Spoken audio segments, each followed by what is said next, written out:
Everyone, आज हम पढ़ते हैं एनसीएफ 2005 राष्ट्रीय पाठ्यचर्या की रूपरेखा 2005। बालकों को कैसे पढ़ाया जाए। राष्ट्रीय पाठ्यचर्या 2005 इन्हीं विषयों पर ध्यान केंद्रित कराने हेतु एक दक्षता बेस है। नेशनल क्यूरिकुलम फ्रेमवर्क 2005 राष्ट्रीय पाठ्यचर्या की रूपरेखा 2005 का उदाहरण रविन्द्रनाथ टैगोर के निबंध सभ्यता और प्रगति से हुआ।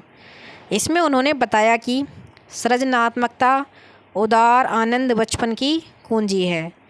राष्ट्रीय पाठ्यचर्या की रूपरेखा 2005 का अनुवाद संविधान की 8वीं अनुसूची में दी गई सभी भाषाओं में किया गया है। यह विद्यालय शिक्षा का अभी तक नवीनतम दस्तावेज है।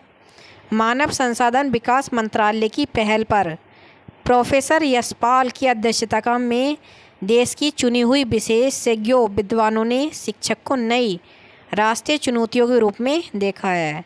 मार्गदर्शी सिद्धांत नेशनल क्यूरिकुलम फ्रेमवर्क 2005 एनसीएफ 2005 के 5 मार्गदर्शक सिद्धांत हैं। ज्ञान को स्कूल के बाहर जीवन से जोड़ा जाए। सेकेंड है रटन प्रणाली से मुक्त किया जाए। थर्ड है पाठ्यचर्या पाठ्य पुस्तक केंद्रित ना रहे। फोर्थ है कक्ष को गतिविधियों से जोड़ा जाए। फिफ्थ है हमारा राष्ट्रीय मूल्यों के प्रति आस्थावान विद्यार्थी तैयार हों या राष्ट्रीय महत्व के बिंदुओं को पाठ्यक्रम में शामिल किया गया। सिद्धांत के संबंध में महत्वपूर्ण तथ्य। एनसीएफ 2005 का मुख्य उद्देश्य जीवन एवं ज्ञान के मध्य दूरी को कम करना था। इस प्रक्रिया में बच्चों के विद्यालय जीवन को बाहरी जीवन से जोड़ा गया। एनसीएफ 2005 को प्राथमिक शिक्षा में लागू किया गया था। अधिगम प्रक्रिया के माध्यम से विद्यार्थियों को रटने की प्रणाली से मुक्त करना था ताकि विद्यार्थियों का चहुमुखी विकास हो सके। नेशनल क्यूरिकुलम फ्रेमवर्क 2005 का निर्माण एनसीईआरटी द्वारा किया गया था एवं इसको पूर्ण करने का कार्य निदेशक प्रोफेसर कृष्ण कुमार के नेतृत्व में किया गया था। इसका प्रमुख लक्ष्य आत्मज्ञान अर्थात विद्यार्थियों को अलग अलग अनुभवों का अवसर देकर उन्हें स्वयं ज्ञान की प्राप्ति करनी होती है। राष्ट्रीय पाठ्यचर्या की रूपरेखा 2005 के अनुसार हर विद्यार्थी की अपनी क्षमता और कौशल होते हैं, तो हर विद्यार्थी को उसे व्यक्त करने का मौका प्रदान किया जाना चाहिए। एनसीएफ 2005 में लिखा गया है शिक्षा को मुक्त करने वाली प्रक्रिया के रूप में देखा जाना चाहिए। शिक्षा की प्रक्रिया को सभी तरह से शोषण और अन्याय गरीबी लिंग भेद जाति से मुक्त होना पड़ेगा जो हमारे बच्चों को इस प्रक्रिया से वंचित करते हैं। यह मानव संसाधन विकास मंत्रालय की पहल पर तथा प्रोफेसर यशपाल की अध्यक्षता में इसका निर्माण किया गया। ज्ञान को केवल किताबी ज्ञान से नहीं बल्कि बाहरी जीवन से जोड़ा जाए। इसके अलावा विद्यार्थियों को रटन प्रणाली से मुक्त किया जाए। पाठ्य पुस्तक पर आधारित शिक्षा नहीं हो। इसके अलावा शिक्षा राष्ट्रीय मूल्यों के प्रति आस्थावान विद्यार्थियों को तैयार करती है। एनसीएफ 2005 के प्रमुख अंग या भाग। राष्ट्रीय पाठ्यचर्या रूपरेखा को 5 भागों में बांटकर वर्णित किया गया है। परिप्रेक्ष्य सीखना का ज्ञान, पाठ्यचर्या के क्षेत्र, स्कूल की आस्थाएं एवं आकलन, विद्यालय तथा कक्षा का वातावरण, व्यवस्थागत सुधार। एनसीएफ 2005 की प्रमुख सुझाव। राष्ट्रीय पाठ्यचर्या की रूपरेखा 2000 की मुख्य विशेषता हैं। एनसीएफ 2005 के अनुसार प्राथमिक स्तर पर भाषा का माध्यम मातृभाषा में होना चाहिए। शिक्षण सूत्र जैसे ज्ञात से अज्ञात की ओर, मूर्त से अमूर्त की ओर आदि का अधिकतम प्रयोग हो। सूचना को ज्ञान मानने से बचा जाए। विशाल पाठ्यक्रम में मोटी किताबें शिक्षा प्रणाली असफलता का प्रतीक हैं।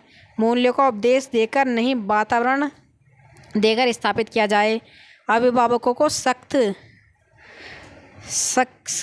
का संदेश दिया जाए। बच्चों को छोटी उम्र में निपुण बनाने में रखना गलत है। बच्चों के स्कूल से बाहर जीवन में तनाव मुक्त वातावरण प्रदान करना। अच्छे विद्यार्थियों की धारणा में बदलाव अर्थात विद्यार्थी वह है जो तर्कपूर्ण बहस के द्वारा अपने मौलिक विचार शिक्षा के समान प्रस्तुत करना। खेल आनंद बात सामूहिक ताकि भावना के लिए हैं। रिकॉर्ड बनाने के बाद तोड़ने की भावना को बढ़ावा न दें। पुस्तकालय में बच्चों को स्वयं पुस्तक चुनने का अवसर दें। सांस्कृतिक कार्यक्रम में मनोरंजन के स्थान पर सौंदर्य बोध को बढ़ावा दें। शिक्षकों को अकादमिक संस्थान में नवाचार आदि समस्या पर पहुंचाया जाए। शिक्षण अधिगम परिस्थितियों में मातृभाषा का प्रयोग हो। सजा एवं पुरस्कार की भावना की सीमित रखा जाए। समुदाय को मानवीय संसाधनों में प्रयुक्त होने का अवसर दें। कल्पना का मौलिक लेखन के आधिकारिक अवसर प्रदान करें। शैक्षिक गतिविधियों में बच्चों के अभिभावकों को भी जोड़ा जाए। मानसिक स्तर एवं योग्यता के अनुसार पाठ्यक्रम का निर्धारण हो। शांति शिक्षा को बढ़ावा, महिलाओं के प्रति आदर एवं जिम्मेदारी का दृष्टिकोण विकसित करने की कार्यक्रम का आयोजन करना। बालकों के चहुमुखी विकास पर आधारित पाठ्यचर्या हो। सभी विद्यार्थी हेतु समावेश वातावरण तैयार हो।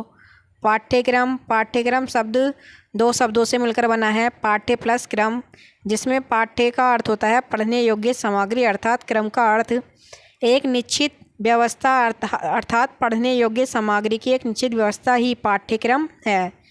पाठ्यक्रम अंग्रेजी भाषा के करिकुलम शब्द से बना है तथा करिकुलम लैटिन भाषा के कुर्रम शब्द से बना है, जिसका अर्थ होता है दौड़ का मैदान। चैनल को सब्सक्राइब करें, वीडियो को लाइक करें, शेयर करें। Thanks for watching.